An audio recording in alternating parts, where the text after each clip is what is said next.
can say this about season 4. It is going to be so worth the wait. Nowhere, actually.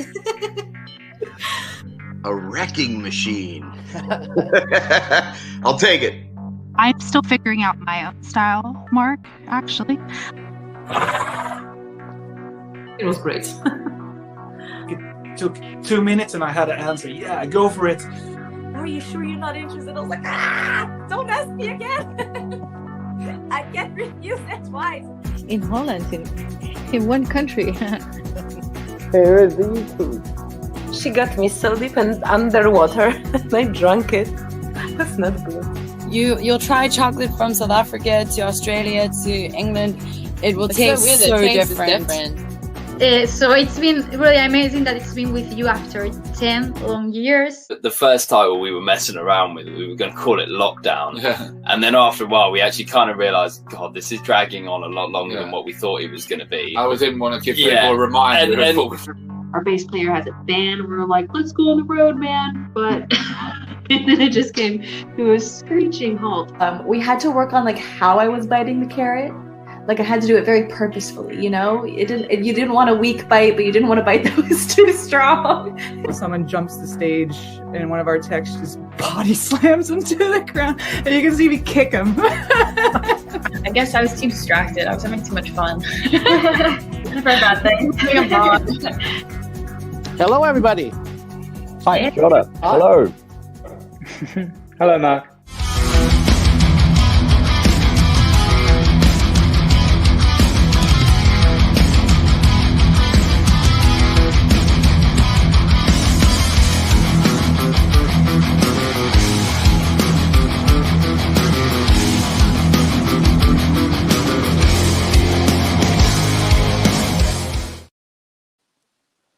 Good morning, good afternoon, good evening, wherever you are in the world. I'm Mark Sugiyama from Eclectic Arts, based here in Seattle, Washington.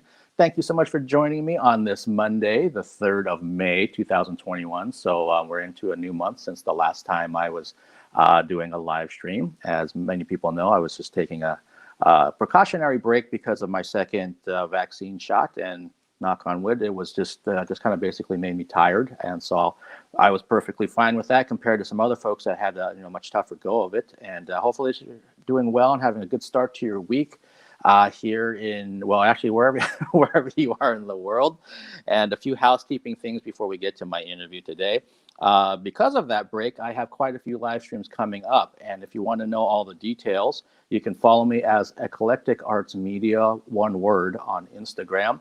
But just quickly, if you're still available at 3 p.m. Pacific this afternoon, I do have Modern Mimes coming, who are a really interesting band from Florida, a real mix of I think they actually called themselves like future goth, but there's a rock thing and a bit of electronic thing going on with them.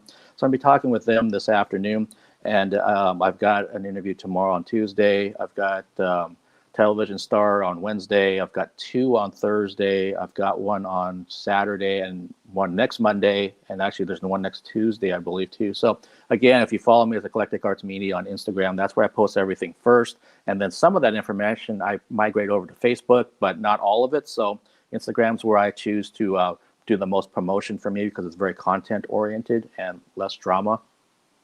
So I have all those things going on, and on Thursday I have the Milwaukee Film Festival kicking off. So yeah, it's gonna be a busy week, but I'd have it no other way. I really enjoy doing this, and it's good to be back here in front of this virtual camera world thing that we do. And now that this May, it's not, God, it just dawned on me that we're creeping up on a year of doing these virtual interviews, and today is interview number 73 this year, and from May 22nd last year is number 177. So wow, that's kind of trippy to think about, but again, I enjoy doing this. If it's exposing new bands and new music to people out there, if it's existing bands that I'm also a fan of, and all of the above, then that's what we do. So and it is a new month, so I don't want to forget to mention that everything costs me money to make these streams happen. If it's going to be the actual platform, if it's background things, if it's materials like this tripod here. So any kind of PayPal donations are greatly appreciated if you're in a position to do so, and if you're inclined. And that link is always in the YouTube description, but it looks like this. And so the YouTube description is always below on any of the videos that's on my YouTube channel. So if you feel like making a tip or a donation, that's, again, greatly appreciated so that I can continue doing what I do and keep trying to improve everything as well. So I'm going to take that off. And my guest today is a heavy metal band from France. Anyone that knows me knows that my foundation is heavy metal. That's what I started with. That's what I would always be a part of my system, basically. Their new album, Fortune's Gate, came out in October of 2020. Please welcome to the Eclectic Arts Virtual Studio, Zaza and Laura from Furies.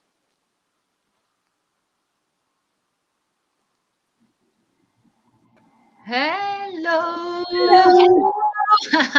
Hi, how are both of you?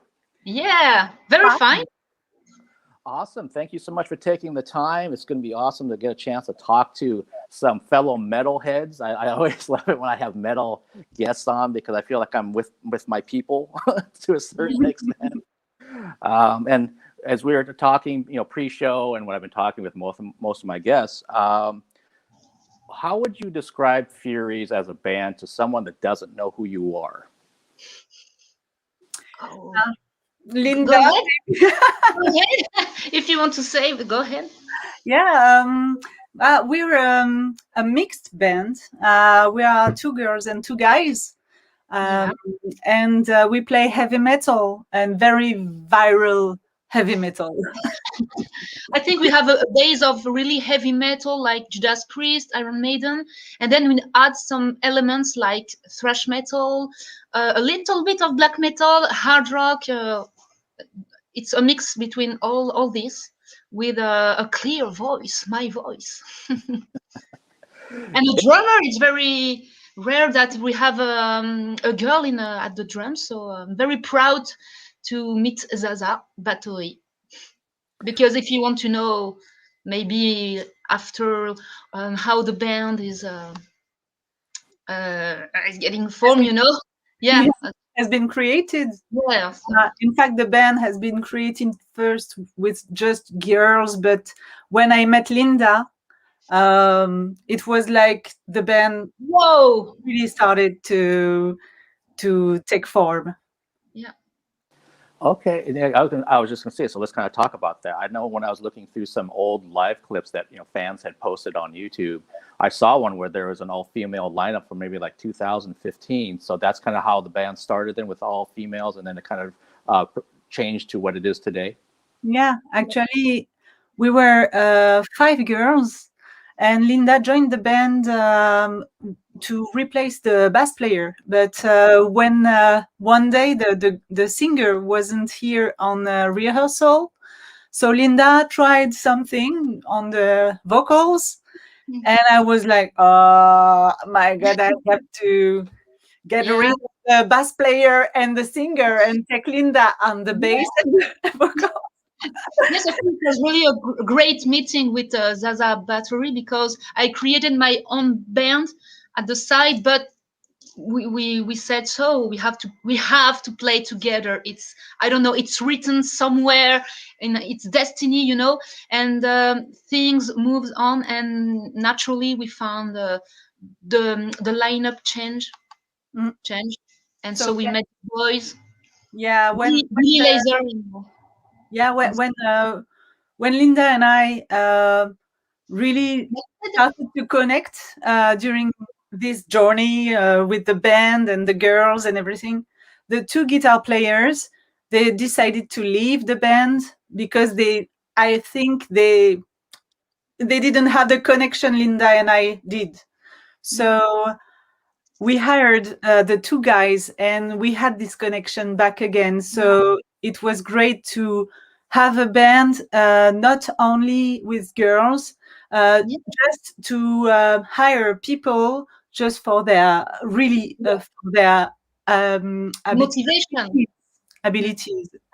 motivation, the same goals, same music goals.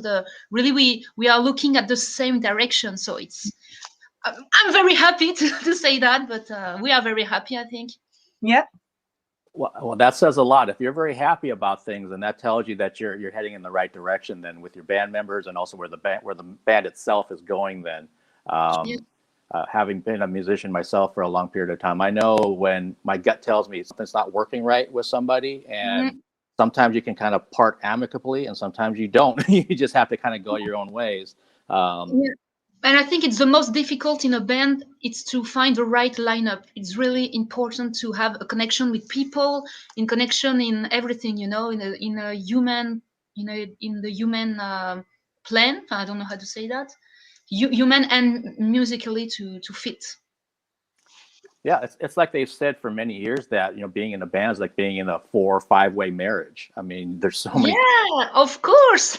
Yeah. Yeah, you have to get the same principles in music, the same goals, the same ears.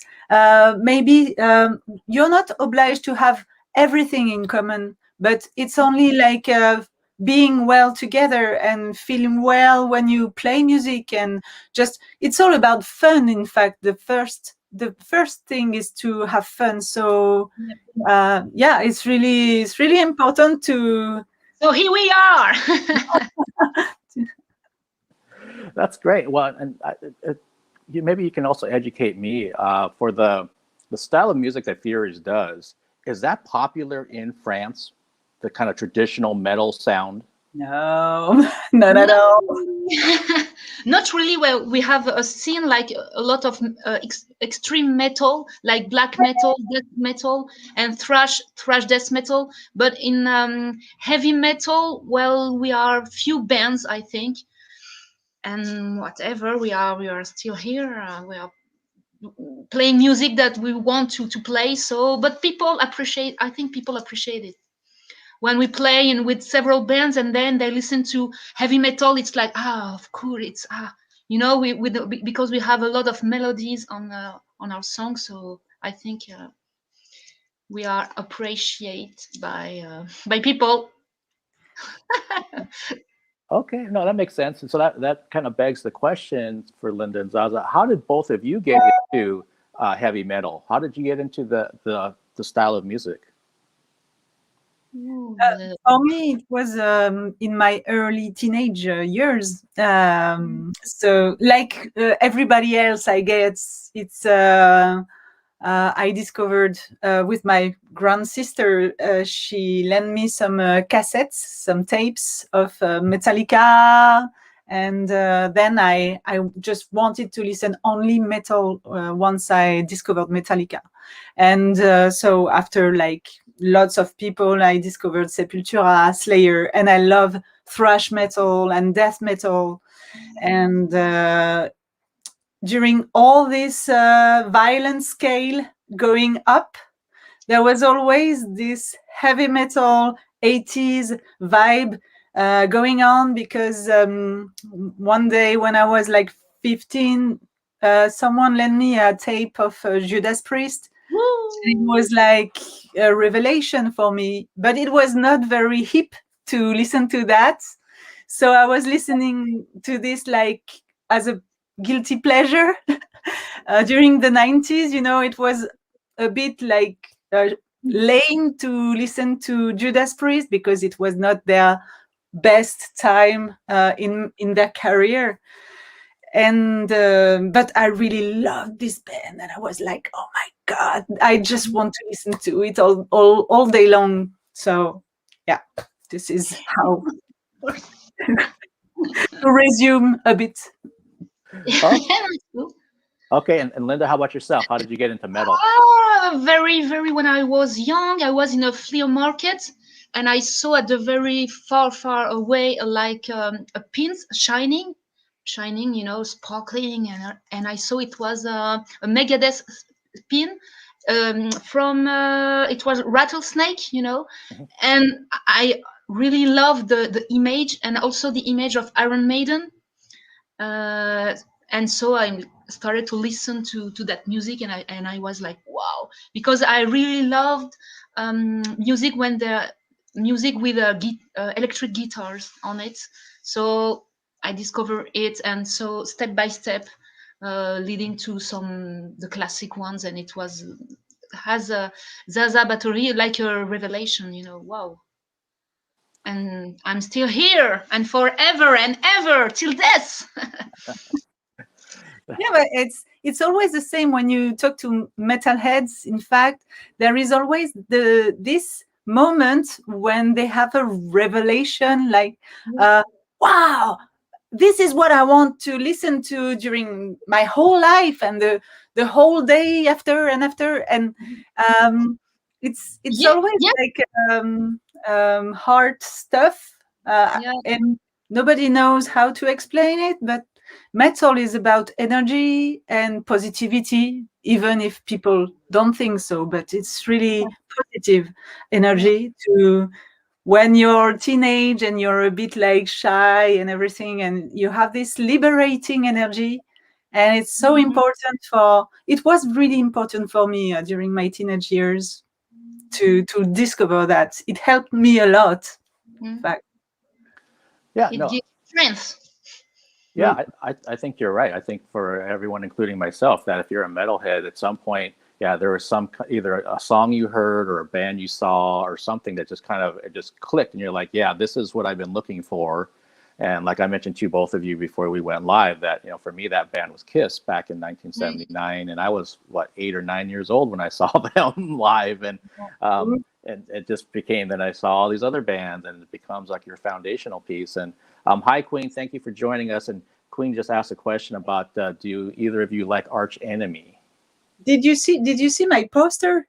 Not really. It has a Oh, sorry, I'm gonna I guess I cannot see you anymore. Oh, it's Kiss. Oh yeah, nice. Where are you? Still here. But some people can say, well, you listen to heavy metal, but because you are a teenager and you will stay a teenager, and when you become an adult, you will stop listening to that music. And in fact, no, actually, no. It's in our veins, It's like it's not a trap, but it's life. It's you know what I mean.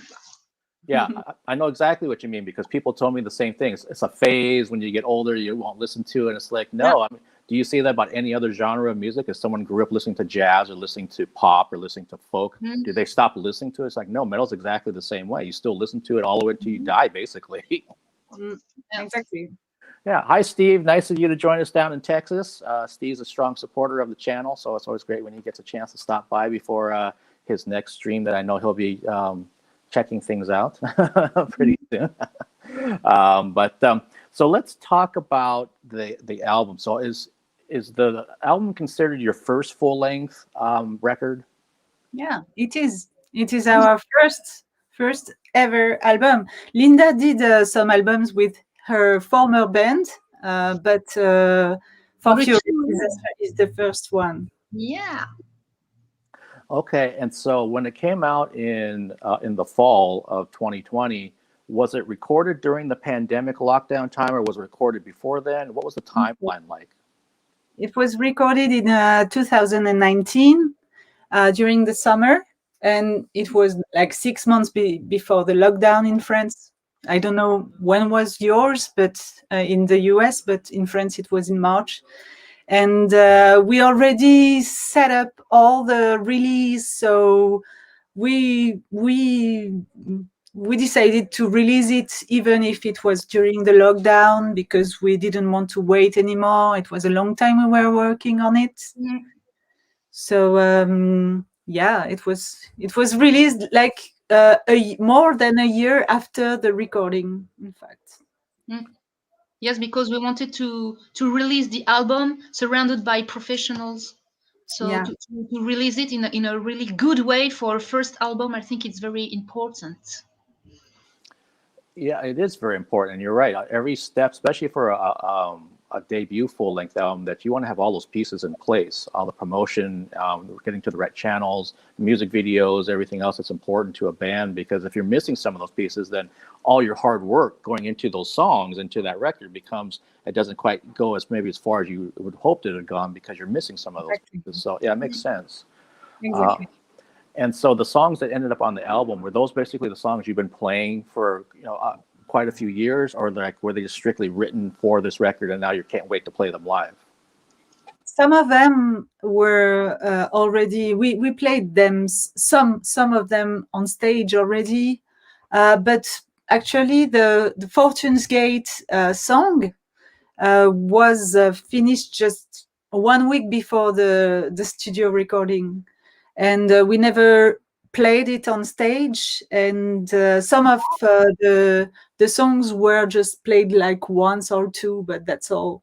So we didn't experience enough all the songs on stage. So we can't wait to do it. Yes, of course. Okay, and can you, so with those songs that made it onto the album, like you just said, some of them you played live a few times. Fortune's Gate, the title song, you didn't play live at all yet.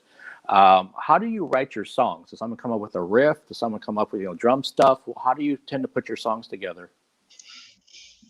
It depends. It depends because we're multi-composers. So maybe usually the guitarist brings some riffs, and then we can arrange that with everyone during a rehearsal or something. And I usually write all the lyrics and the melody on them. And I think the alchemy came out during the rehearsal too. Maybe, wow. But all the songs were not composed the same way. Some of them, the guitar players who are the most composers on the album, they send us some riffs and we work on I don't know how to say that, but maybe some of you know Guitar Pro. It's a music software. Yeah, software. But some of the songs were already all written on Guitar Pro, and it depends. There is like this song Voodoo Chains was a riff from the guitar players, but we all composed it during the rehearsals, and some of the songs were composed at home and sending files, and then we play it. So it's all different, all the kinds of and as we all compose differently, because the guitar players can play a riff, but Linda on the bass, it's more difficult, or me on the drums, I cannot play a riff. So we all have our ways to compose and propose riffs to the others. And so we are all open to everyone's ideas. If the guitar players say, I would like this on the drums and everything, oh yeah, I can try. So we're really, it's a common work. Yeah.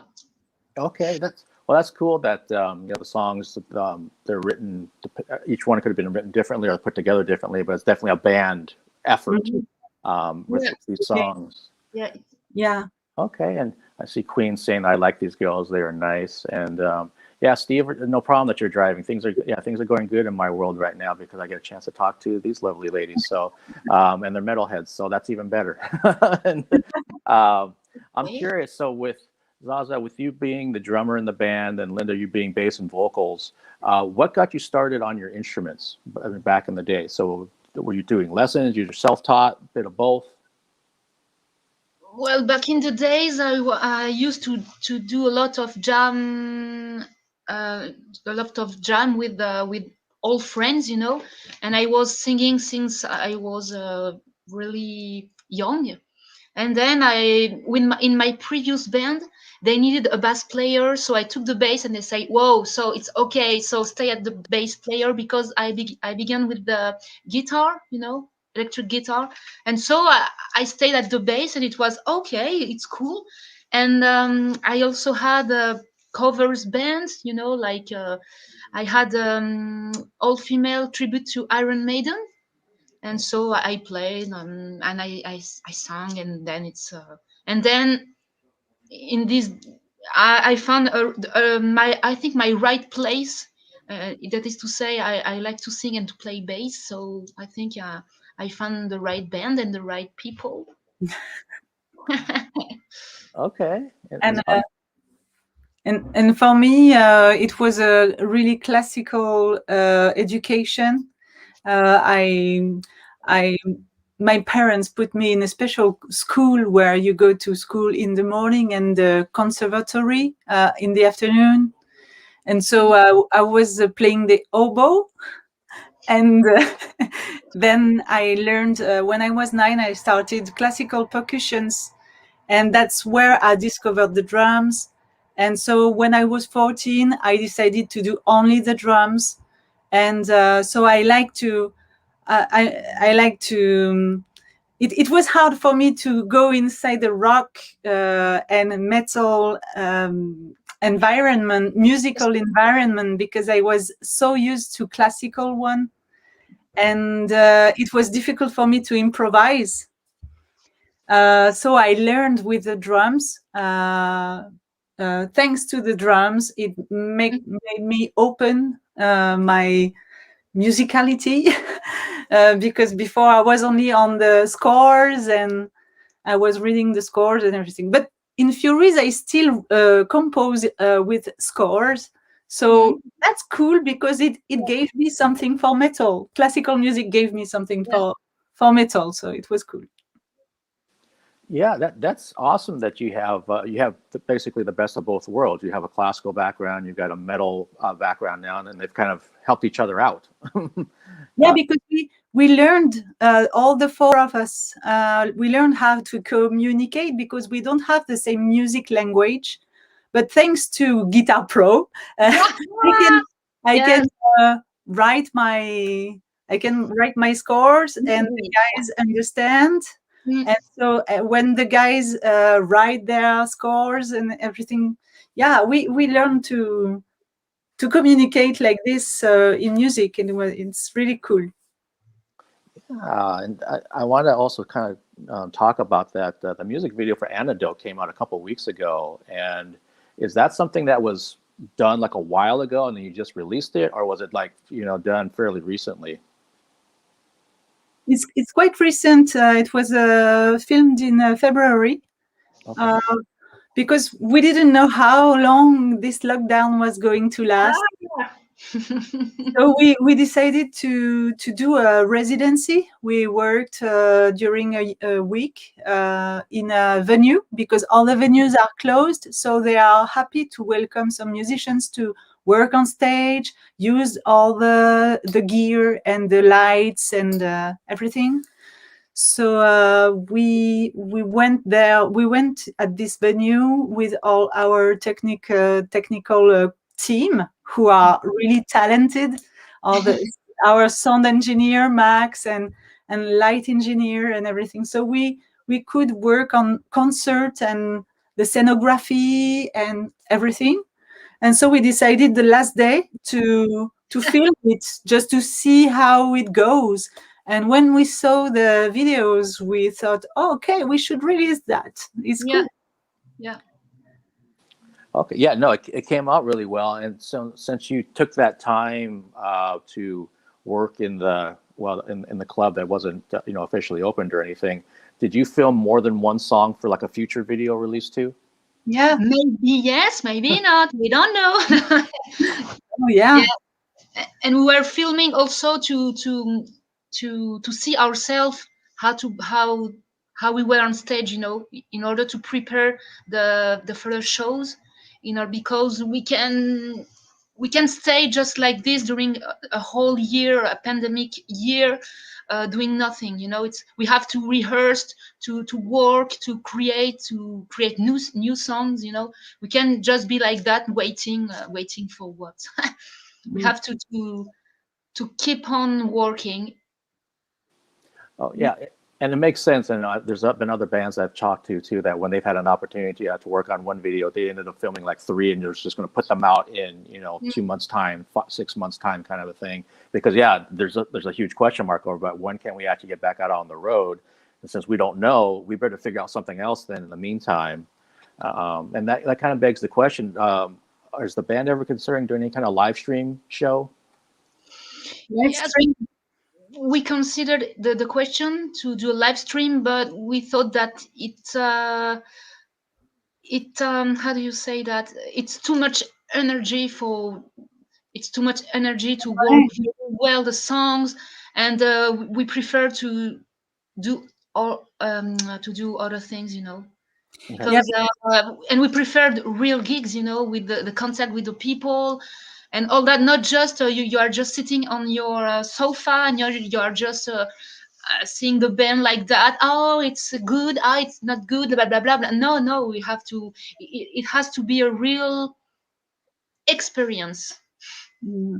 In fact, as well, live streams are, if you want to do a very good live stream, because if you decide to put on a live stream, a concert, you have to respect the people who are going to watch it, and you have to do something really beautiful with a very good sound, good images, good all the decors and everything. And we don't have the money to do that, because we have to rent somewhere, to have all our team coming to Paris to work with us.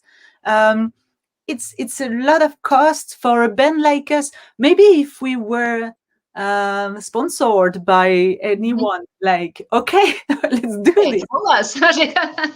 We have to do something great. And if we do a live stream just to do it and not with good stuff, it doesn't make sense. Yeah, we prefer not. And that makes sense too, because I've had some guests that they're really particular about how they're presented. So they want everything right, and they just can't figure out a way to do that. Especially, money definitely comes into it, and also it's kind of like, if depending on what kind of music you play. So if you're a metal band, it's kind of like, well, we'd rather be there in front of people instead of doing this virtual thing. Yeah, metal is energy, like we say since the beginning. That's how we feel, how we live metal is like the energy that it gives us.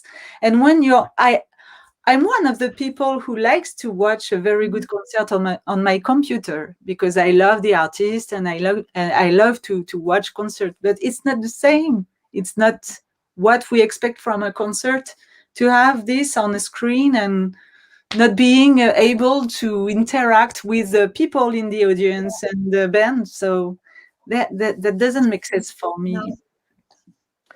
Yeah, no, and you're right. And I mean, ever since March of last year, for everybody, once live events disappeared, then it became, well, live streams are the next best thing for some artists. And I definitely watched my fair share. I was part of a tour, so I've definitely been a part of some of these things. But it's like the only thing we can do for right now. And some bands, I totally understand why they're not doing them, because of what we just talked about. They have a certain way they want to present themselves, and it just that doesn't quite fit what they're known for. And other ones are like, hey, we don't have any other way to do this, so we might as well try doing this now. So yeah, it totally depends on each individual artist for sure. Yeah. And I keep seeing in my inbox, I keep seeing press releases for mainly the fall for things. There's a few sprinklings of summer depending on where they're at, but more bands I keep seeing are pushing to early next year to fully go in and commit to getting back out on the road. So hopefully that's the case. It's the same for us. Everything is pushed back to 2022. Yeah, no one could have predicted this. No, I have no words for that.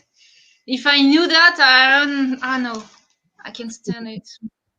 Yeah, no, and I've talked with other people too that depending on what social media you're on, you get these little memories about 1 year ago where you were and what you were doing, and I'm like, oh shit. Yeah.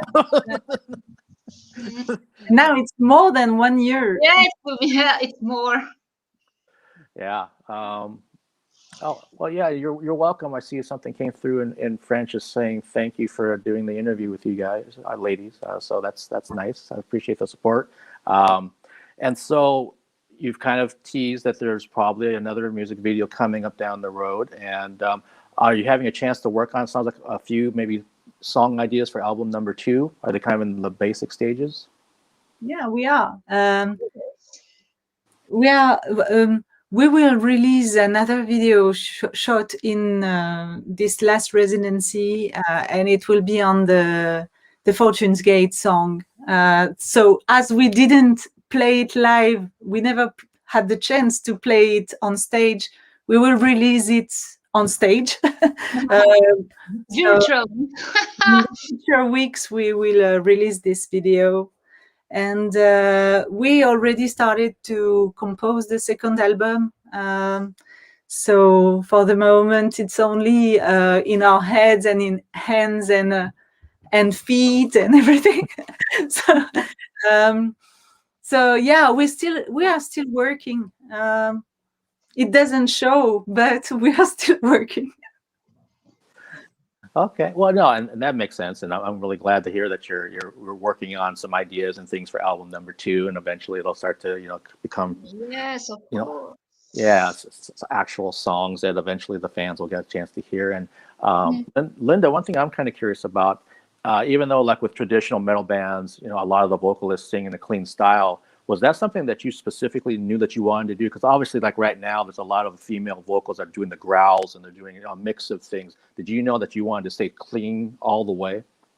Yeah, I think, yeah, because I listen a lot. I really love heavy metal singers, like Rob Alford, like Michael Kiske, and those kind of voices really, well, I feel really impressed by that a man can go really high, So I wanted to do the same, even if I'm a girl, but I wanted to have a sort of power in my voice and not only like a soft voice, I wanted to do the same as them. So I try to cover them, and then I find my own I can say my own technique, but my own way to sing like them, Mm-hmm. It's because I like that sound, and because I wanted to do the same. I try to do the same. Yeah, because I know there's a live cover from, I think, a festival where you guys were doing Priest's Electric Eye. Yeah. And so I was like, yeah, it makes perfect sense that you're singing clean, just like you do for your original songs, but also for like the traditional bands of Priest and Dickinson and Halloween and the artists that you mentioned. And it's like a challenge because heavy metal voices are full of techniques, so we have to train a lot to be very tight on your notes, and it's very challenging. Yeah, but I also like black metal. I used to sing in a small band in black metal way, but now I prefer to sing in a clean way. Okay, that's interesting that you had some black metal influence in another band. I wonder if that's ever going to creep into Furies in a little way. It is actually. It is. In some of the songs we have, it's really thin, but some ambiances, some moments are taken from Linda's and Billy black metal influences. And in the new songs we are writing at the moment, there are some more, and I've never been into black metal all my whole life, but Billy and Linda, they managed to feel inside some moments of black metal, in future songs. So it's I can't wait to everything. Yeah, we try to add some magical atmospheres and some eerie riffs and all that. Oh, cool! That's getting mixed. I'm a black metal fan, so hearing the fact that that's gonna, some influence of black metal is going into Fury's new song. A little bit. Yeah. But I like the melody on it, on the black metal, on some black metal songs, and yeah. Yeah. Oh, cool. I can't wait to hear the end result of these songs now. And the other thing I want to ask Linda before I ask Zaza a question about her instrument, Linda, there's definitely, even like on that little short part of the video clip that I played before we went live, where your bass, you're doing a lot of melody up on the fretboard. Is that on purpose because you have a guitar background in terms of like you're not just playing, you know, eighth notes on the E string all the time. Sometimes you're playing melodies up top. I was wondering if that was on purpose. Yes, because I don't know. It's not really on purpose because I compose what I want to hear and what I want to bring to the song. But I can say that I'm composing a lot of melody at the bass because I really like when the bass is really loud and a little bit simple, and that fits well with the drums. And so maybe when I add some melodies, it came from when I listened to and I played to Iron Maiden.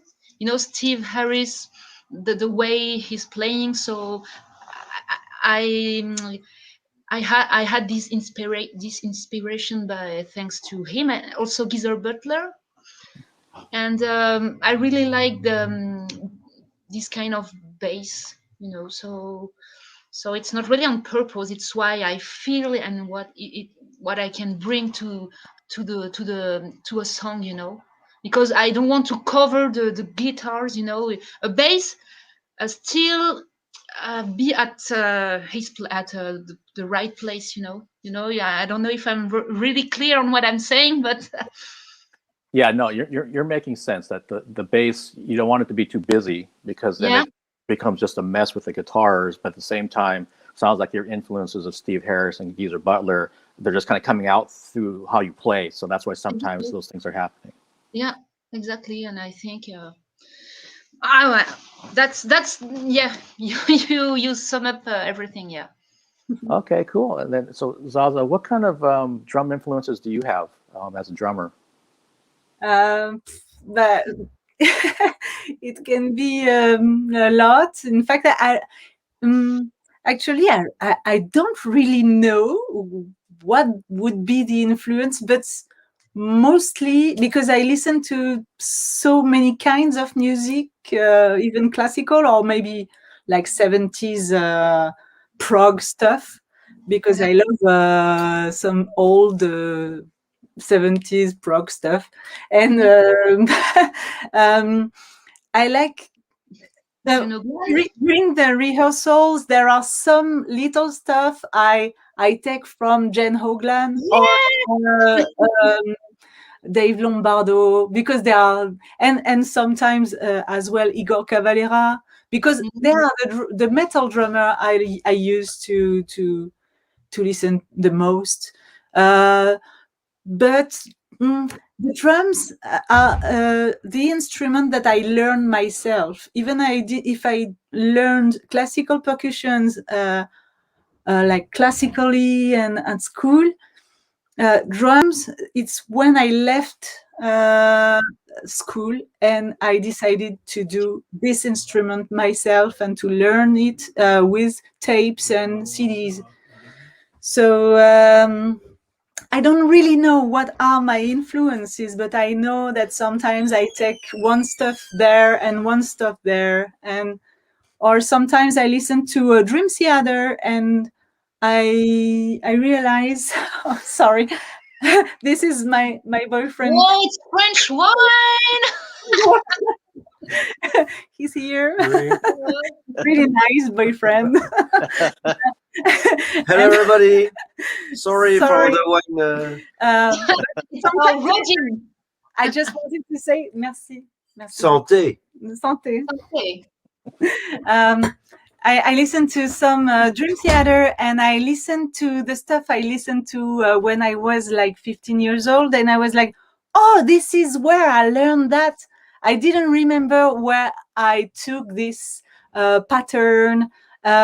So sometimes I'm 40 years old, and now there are stuff that I play, but I don't know where I learned it from. And so it's only today that I was like, oh, I know, I took it from there, or I took it from here. So it can be like Sepultura or Dream Theater or Death or anything, like, I don't know. That's cool. Well, I have to say it's nice that you get wine delivered to you by your boyfriend. Yeah. Cool. I need that here, but I don't have anybody to do that kind of thing for me. But it also makes sense. Isn't it kind of interesting that you've been listening to certain types of music and bands for so many years that you don't realize that subconsciously it's coming out of you in your playing? I know as a guitar player, that happens to me all the time. It's kind of like, well, this sounds kind of familiar. And then I realize, oh, it's like this other riff from a band that came out 20 years ago. Yeah. And the first song I tried to compose for Furies, we didn't keep it for the album, but it was too much Metallica. And I was so embarrassed, in fact, because I was like, hey, listen to my new song. It's I composed it in 1 week. I'm so sure it's gonna be huge. And all the guys said, but it's Metallica. It's Metallica. Well, at least the other members of the band recognized that it sounded like a Metallica song. If you didn't, then you put it out, then the fans would be like, hey, hey, don't worry, Dangle. I would be really embarrassed. Oh, wow. Well, it's been awesome talking to both of you today. And for the fans out there, if you're new to the band, then if you go to furiesofficial.com, that's their official website. You can see all the links to social media, everything else that's out there. I follow them on Facebook and Instagram, and I subscribe to their YouTube channel. I know one of the fans in the chat just said they'd subscribe to your YouTube channel right now. So that's always good. And what's also nice, being a metal band, is that I saw, like, on your Bandcamp, you've got physical merchandise, vinyl, t-shirts, stickers. Yes, exactly. So, oh, what's that? It's a vinyl. That's awesome. Cassette. Oh, there we go. See, so we got vinyl, cassette, there's analog. We got all this stuff going on. So if you're into the band and you like to support them, especially during this time, you can do that. And I believe Bandcamp Friday is this Friday. So this Friday, yeah, this Friday. Yeah, so they'll be waiving their fees again, and everything's going directly to the artists. In this case, it'll be Furies. So if you want to pick up something or a few things, help support the band. And again, ladies, it's been awesome talking with you. I really enjoy your band and your music. Thank you very much, Mark, to invite us. Yes, it was a pleasure. I had a really good time. Awesome. So did I. Thank you so much. And I'm looking forward to the new music video when that comes out. And hopefully somewhere down the road that we'll get to see you live somewhere on a stage doing what Furies does best. We hope so. Yeah. All right. Have a good night over there. Thank you. Good night. Thank you, everyone. Merci. Bye. Merci beaucoup. Merci. Merci beaucoup. À bientôt, les gens. Salut.